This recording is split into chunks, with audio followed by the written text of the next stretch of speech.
There were so many times in Dragon Ball Z where our heroes sacrificed their lives for everything they love.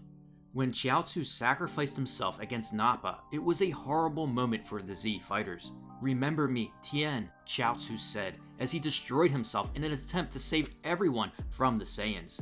Gohan tries to look away, but Piccolo tells him to watch and honor his bravery. Unfortunately, Nappa survived, which triggers Tien into flashbacks of his dear friend.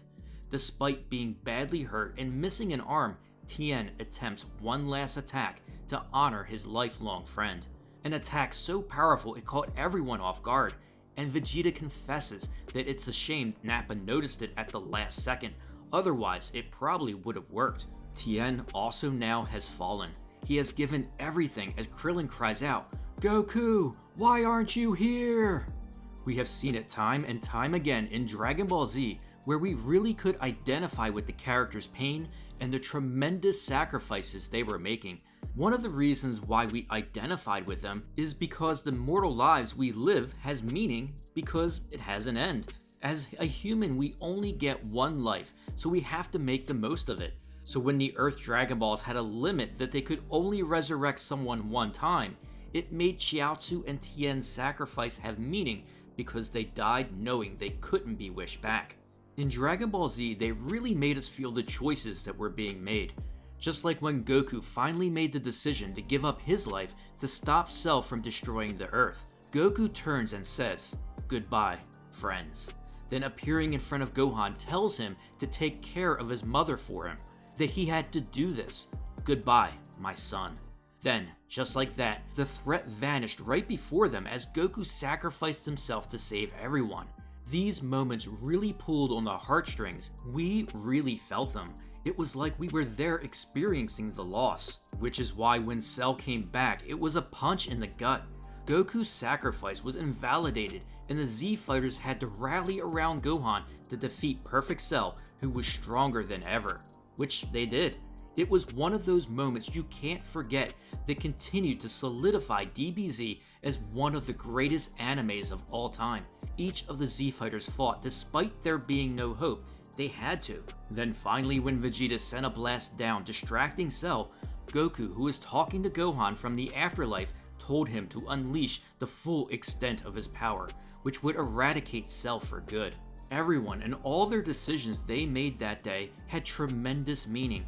Gohan being the strongest and getting the support from Goku and everyone else was brilliant story writing that left us wanting more, which we could have now with the Namekian Dragon Balls being able to resurrect someone more than once so fallen heroes could be brought back again, which starts down a dangerous road of trivializing life.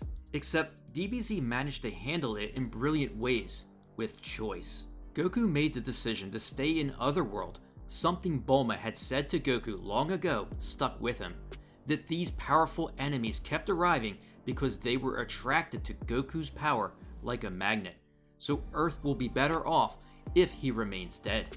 Besides, he has nothing left to teach Gohan and he surpassed him in power, reaching new heights, defeating the main villain. Of course, in the Buu arc, things became complicated. However, choice was still a massive factor in delivering key moments that made sacrifice still important, which is why Vegeta has one of the most memorable goodbyes in DBZ. After being badly beaten by Majin Buu, Vegeta was left with only one choice. He looks at Trunks and tells him that he hasn't held him since he was a baby and hugs him. Then Vegeta, looking down, tells Trunks that he is proud of him. Now knocking both Goten and Trunks out to save them, Piccolo arrives and knows what Vegeta is about to do. Curious about his impending sacrifice he is about to make, Vegeta asks Piccolo if he will see that clown Kakarot in the afterlife, which Piccolo tells him the hard truth, that because Vegeta lived a selfish life mostly hurting others, he won't receive the same reward Goku has and won't keep his body or see him. Vegeta smiling, so be it. Despite Vegeta knowing he won't get the future he wants, still continues on with his plan to crush Majin Buu and throw him into the wind. As Vegeta powers up one last time in his final atonement, Trunks, "Bulma, I do this for you, and yes, even you, Kakarot." It was these times in DBZ that still shocked us and drew the fans into the show even more. The characters were relatable as we felt their pain and triumphs. So where am I going with this? Well, I did love Dragon Ball Super, but many of the arcs were now missing something. We now have Super Dragon Balls that can grant any wish. Even something that is permanent, like being erased by Hakai or Zeno, which means no afterlife for you because you just cease to exist, actually can be reversed by a wish. This was a mistake.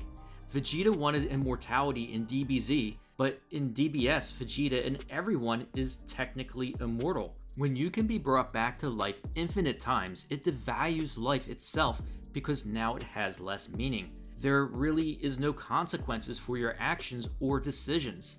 This makes it really difficult to identify with these characters now or the enemies they face, when in the end, they can't die, so their decisions are almost irrelevant. Again, I enjoyed DBS a lot, and that's why I made hundreds of videos on the series, but they did create a writing nightmare that has to be fixed at some point. That is, if we're going to get back to when life and death in Dragon Ball Z and the decisions our heroes made felt more real. That they might not win and the outcome isn't guaranteed. I know this could be debated some and likely will make another video to expand on this topic, however, tell me what you think. As always, I love to hear your thoughts and theories in the comments below. If you enjoyed this video, don't forget to share it and smash that like button. Also, please subscribe to support the channel and turn on that notification bell to keep these videos coming.